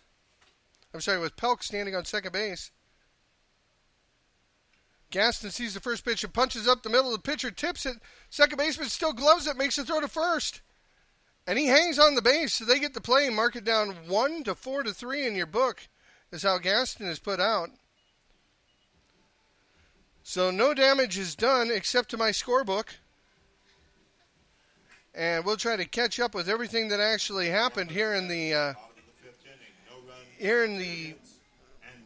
bottom of the fifth inning. So leading off the inning, it was actually Caleb Van Dyke who hit the leadoff single. Van Dyke was thrown out trying to steal first. How was Fleer put out? Fleer struck out swinging for out number 2. Then Kobe Pelk followed that up with a double to the right center gap. And then Gaston was thrown out at first base to end the inning for Columbus Red on the 1-4-3. Tipped off the pitcher's glove, changed directions, but the second baseman still got to it and threw it out. Holy cow, folks, I messed that one up. So we'll try to figure out what's going on here. Play you a little music, and we'll be back with the top of the 6th inning. I'll try to get the right lineup out there for you. Thanks for listening on GretnaBaseball.com.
Okay, so we're back for the top of the 6th inning. Going into the top of the 6th, Dinsdale 3, Strategic Legacy Advisors 3. Dinsdale Auto is up at the plate, and this is number 13, Eli Aarons, who steps into the plate. And he takes the first pitch from Flair, a fastball on the outside corner for strike one. I'm going to check with my official book. Do I have the right person this time? Hey, I've got the right side of the book turned up, so we're going to get you the right names here. So it is, in fact, Eli Aarons, who's down in the hole 0-1 to the pitcher, Flair. Flair delivers. Check swing missed on the inside corner. 1-1's your count.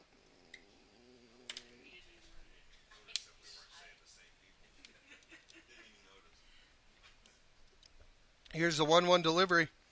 Fastball in the inside corner. Weak dribbler to third. Third baseman's going to try to throw across. And he's not in time. That's an infield base hit as Aarons beats it out. Again, it was a weak grounder to third, and instead of charging up on it, he kind of sat and waited for the ball to get to him. And that just bought Aarons enough time to get down to first safely.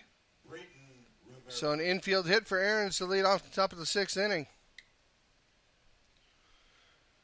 Brings up to bat number 2, Brayton Rivera. You know, folks, if you're scoring in a scorebook, one thing that's helpful is if you have the numbers of the players, you should actually make sure that number is standing in the batter's box.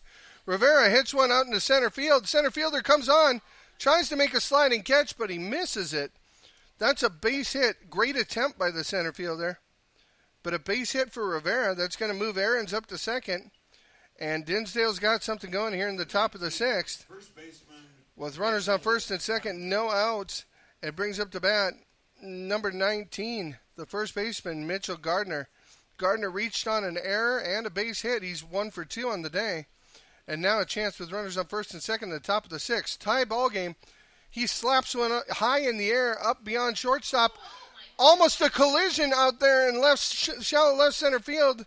Thankfully, the players didn't collide, but the ball was not caught. It popped off a glove and fell to the ground. The left fielder is the one who touched it, so we got to give the error to the left fielder. Number 8, third baseman Trevor Johnson. So Gardner reaches on another error. E7, and now the bases are loaded for the batter. Number 8, the third baseman, Trevor Johnson.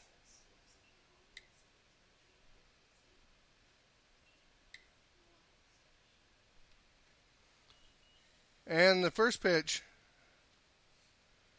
is called strike that goes to the backstop. Did he foul that back? Yes. Thank you. So foul ball for Johnson.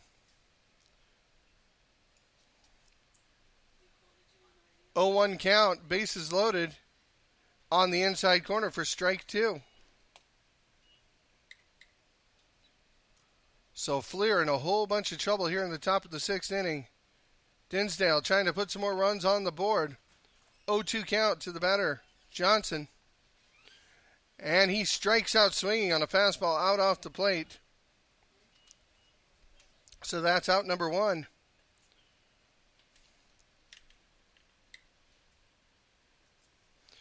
Brings up the bat number 1, the shortstop, Colby Hayes.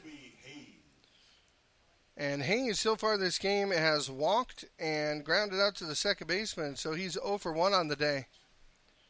Fleer comes set from the stretch and backs off the rubber. Wasn't ready to throw the pitch.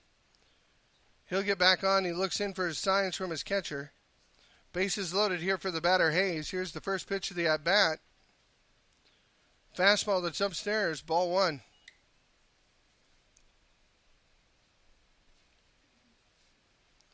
So 1-0 count on the batter, Hayes. Aarons on third, Rivera on second, Gardner on first. Here's the 1-0 pitch. Bounces inside in the dirt. 2-0.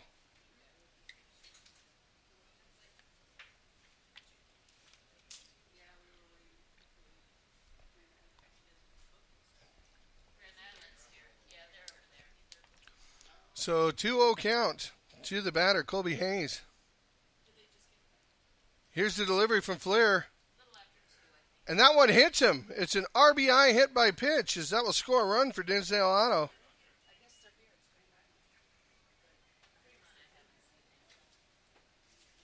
So Dinsdale takes the lead on the hit by pitch.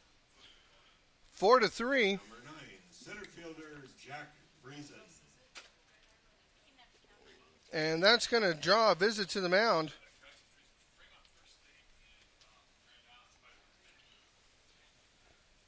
So in the top of the 6th inning here, Dinsdale finally puts another one up on the board.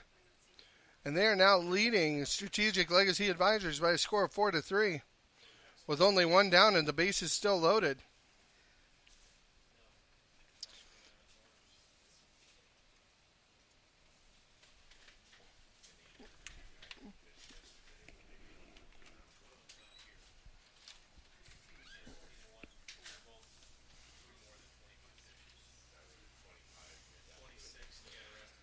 So still meeting out there in the mound. Umpire's giving them plenty of time to talk out there.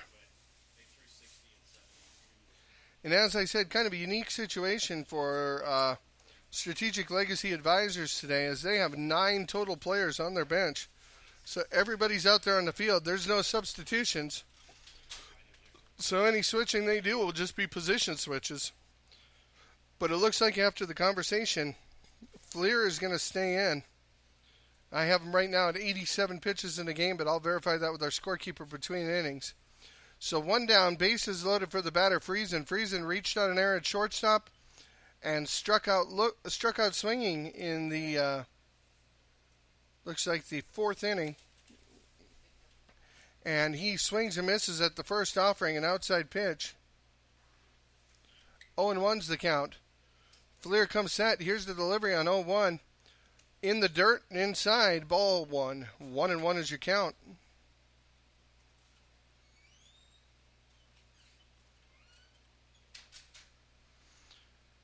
So Dinsdale ahead by 1, but looking to bust it open with bases loaded and only 1 down here. Here's the 1-1 delivery, and it's fouled right back. I thought it was going to be right in my face. It hit the window just above me, but thankfully it hit the wood on the window instead of the glass. If it hits the glass, I think I'm taking a little glass shower up here. All right, my heart's beating good. Are we calling a baseball game, or are we playing dodgeball? I don't know. It's 1-2 is what I do know to Friesen. Here's the 1-2 delivery off the outside corner for ball 2.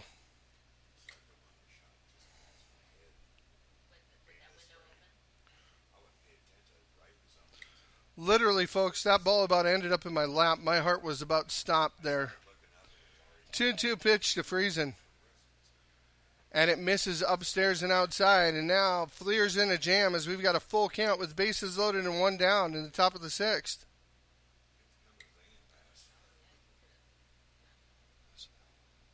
Fleer steps onto the rubber and looks in. Friesen at the plate. Here's the full count pitch. Fouled back to the backstop. We're going to do it again. So a good piece of hitting right there by Friesen. They always tell you if it's not the pitch you want, just try to foul it off and find one you can drive.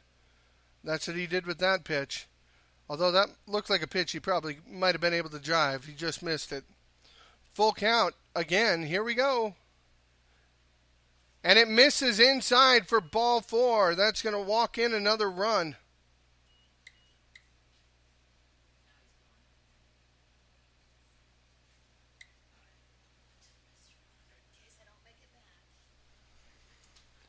And we're going to have another mound visit, and that's going to close the book on Fleer.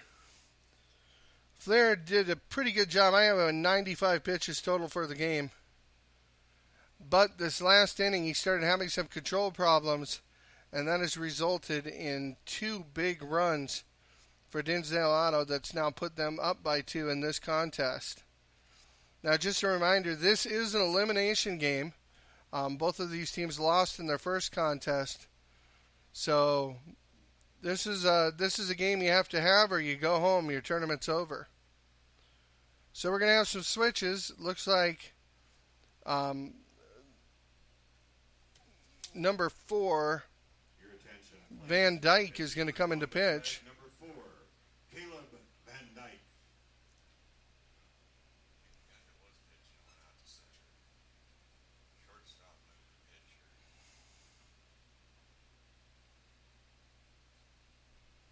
All right, we're trying to figure out all the changes here. The one thing we do know, we know that Van Dyke moved to pitcher. And we know that the pitcher, Fleer, went out to center field. Or did he? You saw him go out to center field then? So Fleer went out to center field. So that means that Pelk had to have moved somewhere. Looks like he might be going to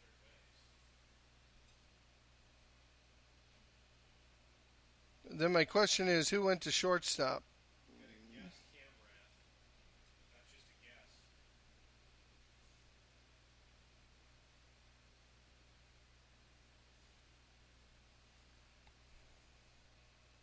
Is that number 9? Take a more up, so they're third.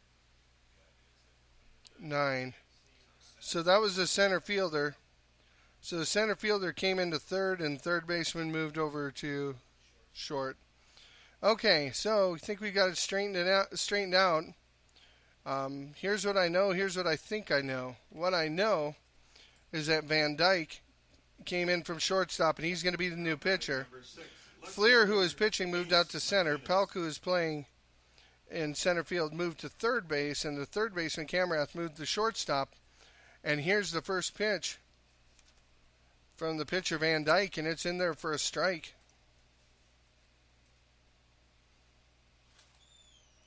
So bases loaded for the batter, Ace McInnes, and he sees the first pitch come in for a strike. Second pitch is hit high into right field towards the foul line. Is it going to be fair? Yes, it is. That's in for a base hit, and that's an RBI single for McInnes.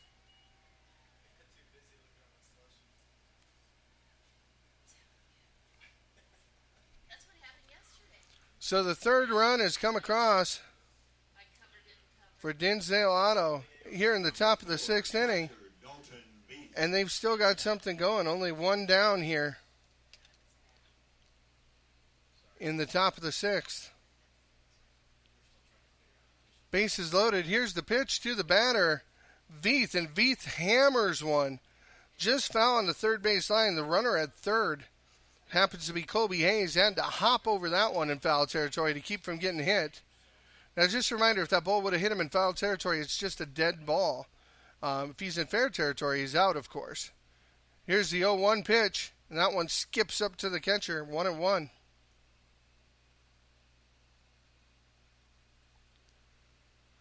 So 1-1 count, one down here in the top of the sixth. Dinsdale now leading 6-3 and trying to make it more. 1-1 offering is down and into the dirt for ball 2. So Dalton Veith at the plate, 0 for 3 today, grounding out to the first baseman, striking out, flying out to left field. But he's up in the count as this pitch comes in low and outside. It's 3-1. Again, bases loaded with only one down. A walk here would score a run. It's an important pitch for the relief pitcher, Van Dyke. Here's the 3-1 pitch. And that's hit down the third base line, but touched in foul territory. So the first couple skips were right on the line. But when the ball was touched, it was over foul territory. Again, a good call by the home plate umpire who got right on the line, right in position. The count is full on the batter, Veith.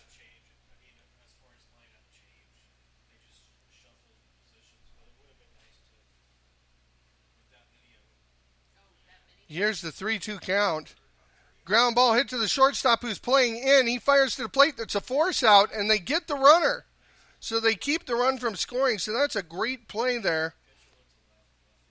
As the shortstop picks it up, playing on the edge of the grass, playing in, fires it to the catcher.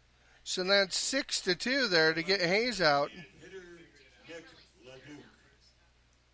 And Hayes ends up being the second out of the inning. Veith on the fielder's choice reaches first. McInnes moves over to second. Friesen's on third. Brings up to bat number 11, the designated hitter, LeDuc. LeDuc sees the first pitch outside off the plate for ball 1. Now LeDuc in the contest so far is 1 for 3. Led off the first inning with an RBI double, then flew out to center and struck out looking his last at bat. He's up in the count 1-0. Pitcher Van Dyke throws one in. It's hit into center field. The center fielder is drifting over. It looks like he has a beat on it, and he runs it down. Well hit ball as he had to go back quite a ways. Very deep field here in Gretna. It's 400 feet to center. And that ball was struck well, but he was able to run underneath it. So that is the end of the top of the sixth for Dinsdale, but not until after they've scored 3 big runs. Going into the bottom of the sixth, your score is Dinsdale Auto 6, Strategic Legacy Advisors 3. We'll be back with the bottom of the sixth right after this. Thanks for listening on GretnaBaseball.com. Baseball fans, this broadcast of the Nebraska American Legion Area 6 Juniors Tournament is brought to you by our sponsors. One such sponsor is Kirsten Construction of Gretna, Nebraska, a full-service underground utility contractor, providing quality service to residential, industrial, and commercial clients in eastern Nebraska and western Iowa. They provide free estimates. Give them a call. Services include underground utilities, water and sewer line repairs, and snow removal. And Kirsten Precast Concrete products include manholes, septic tanks, and special orders. Give Kirsten Construction a call at 402-332-4141, a proud sponsor of American Legion Baseball.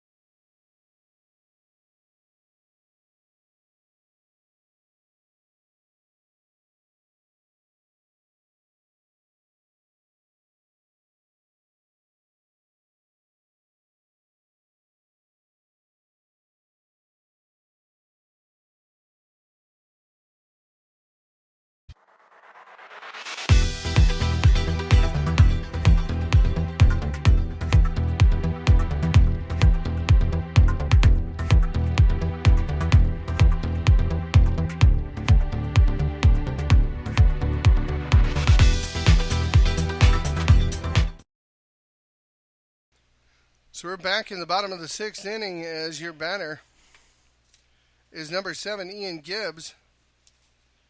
Pitching change as for Dinsdale Auto as Ace McInnes is going to come in from left field, and he goes to the mound. The 0-1 pitch from McInnes to Gibbs misses for ball 1, so 1-1 count on the batter Gibbs. And McInnes not wasting any time out there. 1-1 delivery. That's 2-1 now to Gibbs as that misses outside. 2-1 pitch is fouled in the foul territory down the third base line and out of play. 2-2 is your count. So what happened is on the switch, McInnes came in from left. The center fielder moved over to left, and the pitcher, Lautenschlager, went out to center, and this ball is hit to left center field. And the left fielder, the left fielder, Trenton Mead. I'm sorry. The left fielder, Jack Friesen, is going to move over and make the catch on the play. So Gibbs goes down as the first out, flying out to left.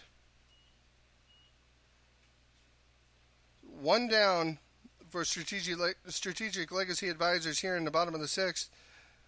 And here's a ground ball hit by the next batter, number 14, Trenton Mead, over to the second baseman, fires over to first and gets him at first. So just like that, 2 really quick outs for Dinsdale Auto. Number 12, right fielder Jackson Peabody. As they get the first 2 batters, now batting for Strategic Legacy Advisors of Columbus is number 12, the right fielder, Peabody. He takes the first pitch for a ball from McInnes. Like I said, McInnes isn't wasting any time. He throws from the stretch. When they're ready, he comes set and he goes. Here's the 1-0 pitch, and it's right in there on the outside corner for strike 1. So 1-1 count on Peabody, who's struck out twice so far this game. McInnes comes set. Here's the 1-1 pitch. Bounces up to the catcher. 2-1. So McInnes, also a right-handed pitcher, has worked very quickly here in the bottom of the sixth inning. 2-1 count to the batter Peabody. McInnes delivers. Fastball misses high and outside, 3-1. 2 away here in the bottom of the sixth. Dinsdale leading Strategic Legacy Advisors 6-3. 3-1 pitch is right there. Swing and a miss for strike 2. So it's a full count to the batter, Jackson Peabody, for Strategic Legacy Advisors of Columbus. 3-2, 2 outs. Here's the payoff pitch, and it's in the dirt. And Peabody's going to go ahead and take a walk. So with 2 down, Strategic Legacy Advisors out of Columbus have a runner on first. Brings up to bat the second baseman, number 21, Mason Wemhoff. Wemhoff is 0 for 1 on the day. As his first at bat in the second, he was hit by the pitch and was thrown out trying to steal second. And then he struck out looking in the bottom of the second. He took the first pitch here for a ball. The 1-0 pitch is right down the tubes at the knees, 1-1.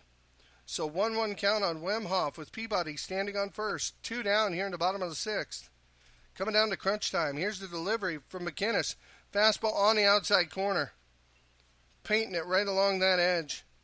1-2 is the count. Here's the 1-2 delivery from Wemhoff, and it stays high. 2-2 to the batter, Wemhoff. McInnes, like I said, works really quick. He gets on the mound and he goes. Comes set. Here's the 2-2 delivery. Foul ball chopped up into the batter in the box, so that's foul ball. 2-2 remains the count. It's working so quick it's almost hard to describe what's going on. 2-2 delivery. There's a hard chopper to the second baseman. He fields it cleanly, fires over to first, and that's the end of the sixth inning. Your score going into the seventh inning of play is going to be Dinsdale 6, Strategic Legacy Advisors of Columbus 3. We're coming up to the final frame, ladies and gentlemen. It's crunch time. Let's see if Dinsdale can get any more insurance runs. We'll be right back with the top of the seventh inning right after this. Thanks for listening on GretnaBaseball.com.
And we're back, ladies and gentlemen, from Gretna. Top of the seventh inning as Dinsdale Auto is ahead by a score of 6-3.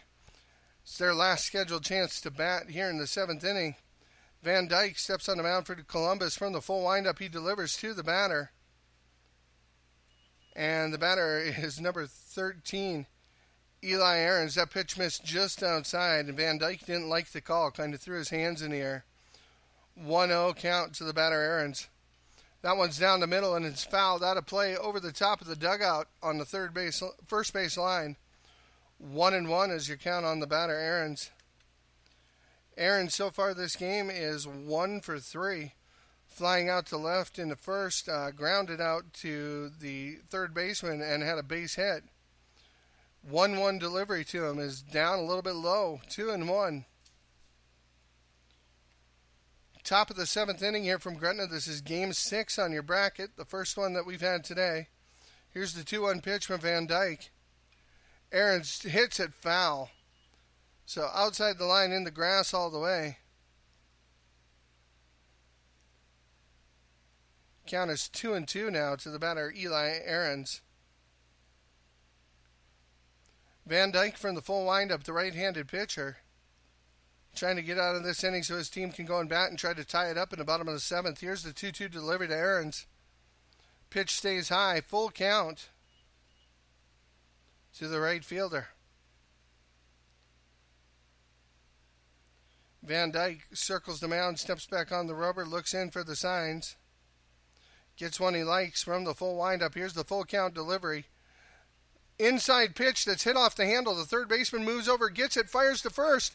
And his throw is going to draw the first baseman off the base, but I don't think it would have made a difference anyways. I think he flat out was going to beat it out. I'll wait for the scorekeeper. We're going to mark it E5 as the throw did pull the first baseman off the base. Number 2, second baseman, Brayton Rivera. So Brayton Rivera comes up to bat. Rivera is 1 for 3 on the day as he struck out twice and then had a single. First pitch to Rivera misses outside, snap throw to first, and Aarons coasted back in, standing up. Not really close. 1-0 is the count on Rivera with a runner on first. Van Dyke from the stretch comes set, looks in, gets his signs. Here's the 1-0 delivery to Rivera. Another pitch that's upstairs, 2-0. So Dinsdale leading 6-3, but it wouldn't hurt them any to put some insurance runs up on the board. As Rivera steps back into the batter's box. Up in the count, 2-0. Van Dyke comes set, checks the runner. Here's the delivery. Just over to the top of Mr. Rivera's head there inside, so it's 3-0. 3-0 count on the batter, no outs here in the top of the seventh, runner on first base. Pitcher Van Dyke comes set. Here's the 3-0 pitch on the inside corner for strike one. So 3-1 count now to the batter, Rivera. Again, very hot day here in Gretna with the wind blowing straight out to center field, 5 to 10 miles an hour. There's a ball that's hit off the handles and popped foul out of play down the third base line over the backstop, probably onto the other softball field. And your count is 3-2. Balls collect 50 cents, courtesy of Once again, we'd like to take the time to thank our sponsors who sponsor the foul ball bounty here at the park. I'd like to thank American National Bank and Speedy Mart of Gretna for providing 50 cents for each foul ball that's returned. That one's fouled back, and it's towards me, but it's not going to get to me. It's on the left side. So fouled out of play, and it's a full count. So Rivera steps in with Aarons on first. The pitcher, Van Dyke, comes set. Here's the full count delivery to Rivera, and it's in the dirt and gets by the catcher. So the runners are all going to move up at least one base. Aarons rounds at second, but looks and thinks better. So now runners on first and second, and nobody down here in the top of the seventh. Mitchell Gardner. As Rivera reaches on the walk. Brings up to bat number 19, the first baseman, Mitchell Gardner. Now, Gardner's been on base all 3 times he's come up, but by the book, he's 1 for 3 with a single and reached on 2 errors. First pitch he sees is grounded hard to the shortstop. Shortstop's going to get the lead runner over at third. So good play to get the lead runner. As the ball was hit at the shortstop, he threw over to his third baseman who was covering. So Aarons is put out on the fielder's choice. Mark it in your book, 6-5 for out number 1. Rivera advances over to first, and Gardner is safe at first. Rivera advances to second, and Gardner is safe at first on the fielder's choice. But they did a good job of getting the lead runner.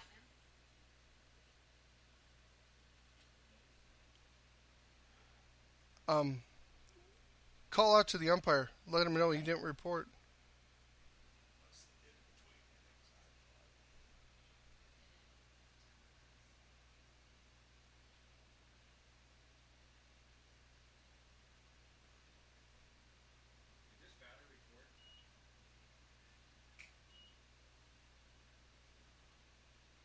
He didn't hear you. Shoot.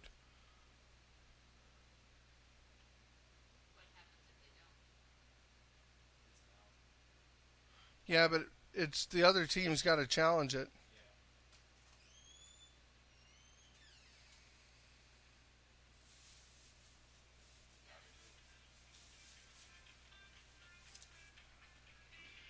Okay, so kind of some confusion here in the ballgame. Sorry about that, folks. Up at the plate is Carson Mings, but we never had him report into the plate. The count is 2-0 on him on the second pitch that was thrown to him. Rivera took off from second base and was thrown out by the catcher for the second out. So that's 2 outs in the inning, and now Gardner's standing on second, and Mings is apparently the batter. The count's 3-1 to him. So Mings is batting for Trevor Johnson.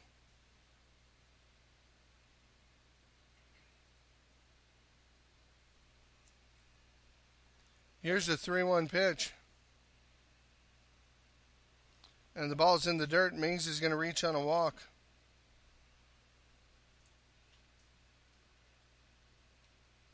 Number 1, shortstop, Colby Hayes. So this is Colby Hayes, unless he switched jerseys with somebody and we don't know about it. Colby Hayes is up to bat. He's the shortstop with runners now on first and second. Hayes walked, was hit by a pitch, and grounded out to the second baseman, so officially 0 for 1 on the day. Now comes up to bat with 2 down and runners on first and second. Van Dyke from the stretch. The first pitch is in there for a strike.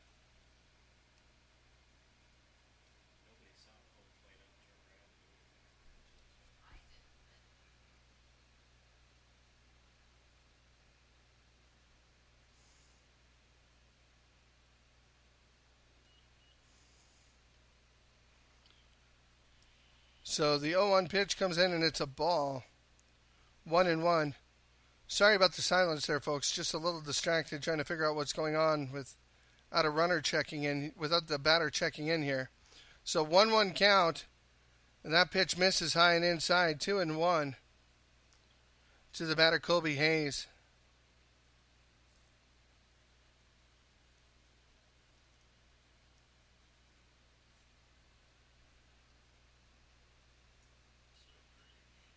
Two-one pitch misses down and outside in the dirt. 3-1 to Hayes.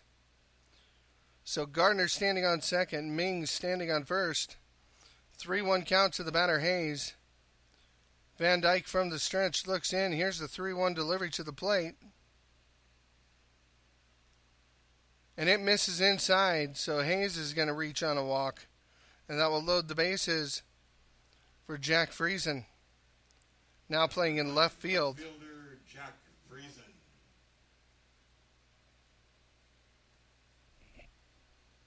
All right, so Friesen steps up to the plate with bases loaded and 2 down here in the top of the 7th inning of play. Pitch from Van Dyke is inside corner, and it's drilled, but drilled well foul. Good shot as he barreled that one up, but he hit it way foul over the fence there on the left field side in foul territory. So the count is 0-1. Van Dyke off the rubber to the front of the mound, filling in a couple of holes, doing a little housework there. From the full windup with bases loaded and 2 down here, here's the 0-1 delivery. And that one is a drilled line drive into left field. Will score at least 1, and it's bobbled in left field. The runner from second is going to score easily, and everybody's going to move up 2 bases. We're going to go ahead and call that a single for Friesen because the left fielder got to it quick, but he bobbled it. He actually reached second on the error. So base hit for Friesen. Hayes moves around to third. Mings, who is in the game, walked, and Gardner both scored on the play. So your score is now 8-3 in favor of Dinsdale with runners on second and third. McInnes, who's now the pitcher, steps into the batter's box and will take the first pitch for a strike against Van Dyke. So McInnes on the day is 1 for 3. He grounds it right back to the pitcher. Nice play by the pitcher to snag that one as it was hit hard. And mark that in your book, 1-3 to end the inning. So 2 big insurance runs come across for Dinsdale.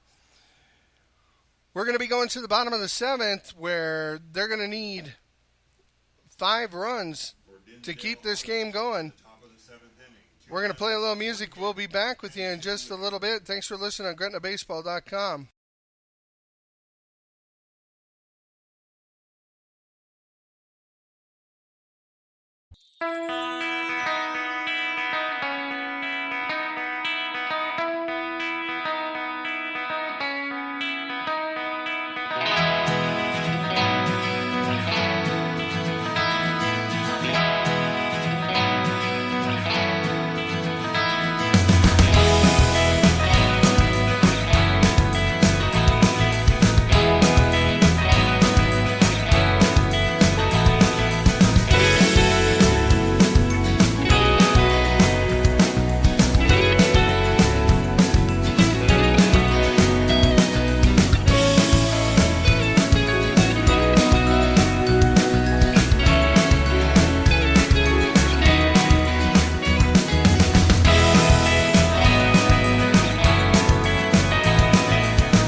And welcome back, folks. We're here in the bottom of the 7th inning.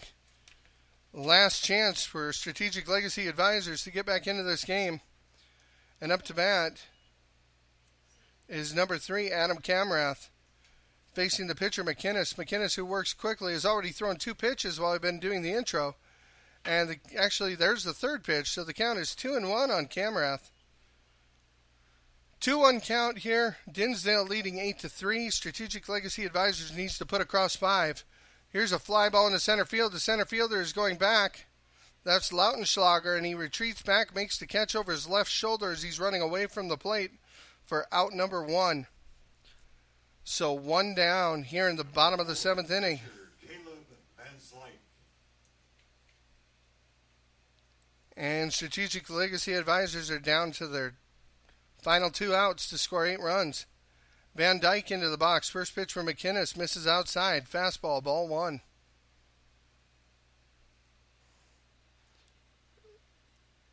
Van Dyke, who's 1 for 2. He reached on an error, walked, and then had a base hit his last at bat in the 6th inning. Takes another pitch outside for ball 2. 2-0 delivery is right down the tubes. 2-1. To the batter, Caleb Van Dyke.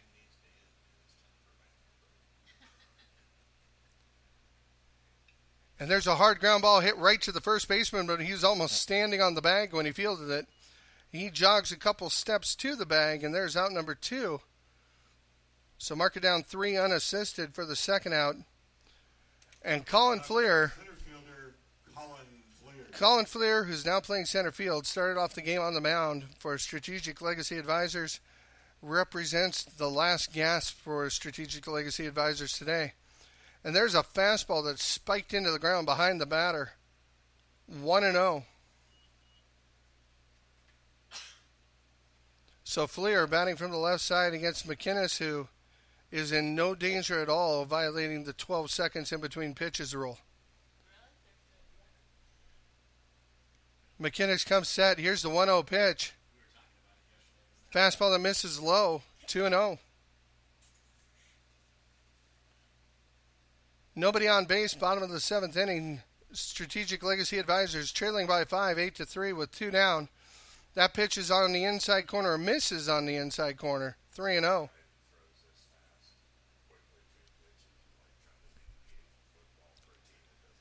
Here's a 3-0 pitch. It's in the dirt and inside, so Fleer draws the walk. Trying to get something started here for Columbus in the bottom of the 7th. Brings up to bat number 9, the 3rd baseman now, Kobe Pelk. started in center and has moved to third. Pelk on the day is 2 for 2 with a walk as he has a single and a double and a walk in this ball game. McInnes checks the runner, fires into pitch and misses off the outside corner for ball one. McInnes, again, working really quick, turns and looks at the runner, comes set and delivers. This ball is hit into center field. Lautenschlager's coming on and makes the catch as he goes down to a slide. And that's your ball game, ladies and gentlemen. Final score of this one today is Dinsdale Auto 8, Strategic Legacy Advisors 3. And that's the end of the ball game. Final score, Dinsdale Auto 8. So Dinsdale, by nature of the win, will move into the 12 noon game tomorrow, where they will face the loser of the next game, who's going to be 5 Points Banks of Grand Island and First State Bank of Fremont. Now, as far as for Strategic Legacy Advisors, this was an elimination game, so their season comes to an end. We definitely appreciate having all the fans and the players out. Got a chance to speak to them in the dugout earlier today as I was waiting for the umpires. Good group of gentlemen. It was very nice to have them as part of the tournament. As I say that, I watch as one of the players runs up, a couple of the players run up to tell the umpires good job after the game. So representing their community well, and we were very happy to have them. But unfortunately, Strategic Legacy Advisors of Columbus are eliminated from the tournament with this loss. So, ladies and gentlemen, the first game of the day is in the books, with Dinsdale Auto of Grand Island defeating Strategic Legacy Advisors or Columbus Red by a final score of 8-3. Next up is going to be Game 7 of the tournament. So for the first time, we'll get to see 5 Points Bank of Grand Island, the number 1 seed, in action, as they'll take on the number 4 seed in a winner's bracket game. That number 4 seed is First State Bank out of Fremont. We'll be back with coverage of that game starting at approximately 4 o'clock Central Time. We appreciate you listening on GretnaBaseball.com. If you have any thoughts or comments, make sure you send them to us. We'd be glad to hear them and take them on. One of the comments you can even make is I should actually call the right team when they're batting. I do apologize for that error, folks. But we appreciate you listening. Thanks for listening on GretnaBaseball.com. Join us for the rest of the district games. Again, next game's coming up at 4 p.m. Central Time. Thanks for listening. Have a great day.